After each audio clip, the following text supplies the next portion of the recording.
Alhamdulillahi Rabbil Alamin. Wassalatu wassalam ala Rasulillahil Karim. Amma ba'd. Assalamualaikum warahmatullahi wabarakatuh. Alhamdulillah, pasalamatan natin ng dakilang Allah Subhanahu wa Ta'ala na tayo ay ginabayan ng dakilang Allah. Mga kapatid sa Islam, mayroong wasiha o payo ng propeta sallallahu alaihi wasallam sa atin. Tulad ng panahon ngayon or mga saktong pangyayari sa kapanahonan natin ngayon. Sinabi ng propeta sallallahu alaihi wasallam, la tattabi'unna sunana man kana qablakum, shibran bi shibrin, dira'an bi dira'in, hatta dakhalu juhra dabbin la dakhaltumuh. وقالوا يا رسول الله اليهود والنصارى قال فمن. Sinabi ng propeta sallallahu alaihi wasallam, katotohanan kayo ay susunod sa gawain o kaugalian ng nauna sa inyo.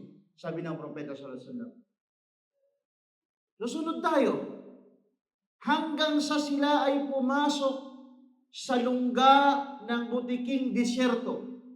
Yung dab, butiking disyerto, siyang uri ng hayop na galing sa disyerto. Tawag sa kanya sa Arabic, dab. Sabi ng propeta sallallahu alaihi wasallam, hanggang sa pumasok sila sa lungga ng butiking disyerto, kayo ay susunod, papasok din kayo.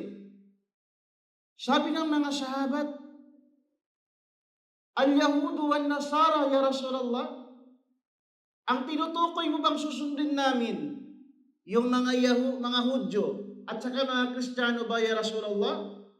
Sabi ng propeta sallallahu alaihi wasallam, faman, sino pa ba kundi sila?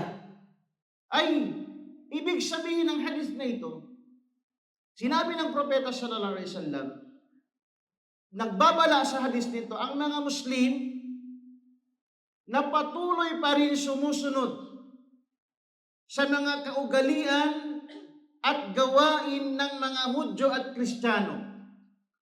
Tulad ng pagse-celebrate, tulad ng mga gawain ng Kristiyano na wala na nang ipinag-uutos ng Islam. Labag sa Islam, pero patuloy pa rin sumusunod ang mga Muslim. Kung tutusin, binanggit ng propeta sallallahu alaihi wasallam, Juhra Dabb, yung lungga ng butiking disyerto, isang lagusan lang yun. Sabi ng mga eksperto sa mga hayop, yun ang lugar na pinakamarumi at delikado na lungga na pinapasukan ng butiking disyerto. Pero ganon pa man kadumi, ganon pa man kadelikado, susundin at susunod pa rin ang mga Muslim. Tingnan mo ngayon, ang sinabi ng propeta sallallahu alaihi wasallam nangyari na sa atin ngayon. Tingnan mo ang mga kaugalian ng mga Muslim na parang Kristiyano rin. Tingnan mo ang mga gawain ng mga Muslim, walang pinagkaiba, kahit mayroon man, konti lang. Lahat ng gawain ng Hudyo at Kristiyano, lahat. Almost or majority ginagawa ng mga Muslim. Bakit di nila kayang ipagmalaki ang Islam? Na ang Islam ay rehilyon ng kapayapaan at kaligtasan dito sa dunya hanggang sa kabilang buhay. Ang Allah subhanahu wa ta'ala na nagsabi, wallahu yad'u ila daris salam wa yahdi man yasha'u ila siratin mustaqim. Sinabi ng Allah subhanahu wa ta'ala, katotohanan ng Allah, inaanyayahan tayo sa tahanan ng kapayapaan. At gagabayan niya ang kanyang nanaisin na gabayan patungo sa landas na matuwid. Saan ka pahahanap? Ang Islam, ang iyong relihiyon Islam, kumpleto, dinul kamil. Relihiyon na kumpleto. Wala ka nang hahanapin, lahat ng inyong pangangailangan nandoon, nandito na sa Islam. Kapayapaan, kaligtasan.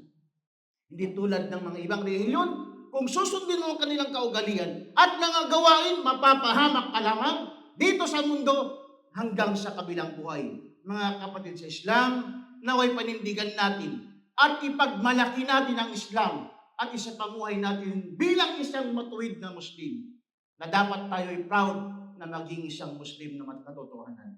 Assalamualaikum warahmatullahi wabarakatuh.